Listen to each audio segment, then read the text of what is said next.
நல்லா கவனிங்க. முதலாவது நான் சொல்கிறேன், we are living in a fallen world. பாவம் நிறைந்த ஒரு உலகத்தில் வாழுகிறோம். ஒவ்வொரு நாளும் போராட்டம் உண்டு நம்மை சுற்றி.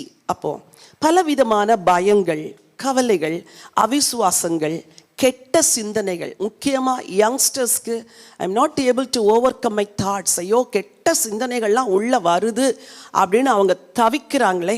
அந்த தவிப்புக்கு முதல்ல அறிஞ்சுக்கணும், இது எல்லாருக்கும் வருகிற போராட்டம். கவலைப்படுறீங்களா? எல்லாரும் கவலைப்படுறதுக்கு வாய்ப்புகள் உலகத்தில் இருக்குது. ஸோ இந்த ட்ரூத்தை முதல்ல அறிந்து கொள்ளணும். சரி, ரெண்டாவதாக, God has promised us victory through Jesus. ஆண்டவர் போராடி அதிலே வீழ்ந்துரு, அழிஞ்சிரு அப்படின்னு சொல்லலை.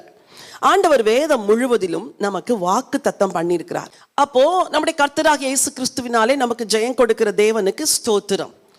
இயேசு அந்த பாதையின் வழியாய் கடந்து போய் இயேசு அந்த போராட்டத்தில் ஜெயிச்சு சிலுவையில் ஜெயத்தை நமக்கு சம்பாதிச்சு வச்சிருக்கிறார் அப்படிங்கிறத நீங்கள் விசுவாசிக்கணும். வாலிபர்கள் சோர்ந்து போயிடுறாங்க, நம்மளால் இதெல்லாம் ஜெயிக்க முடியாது.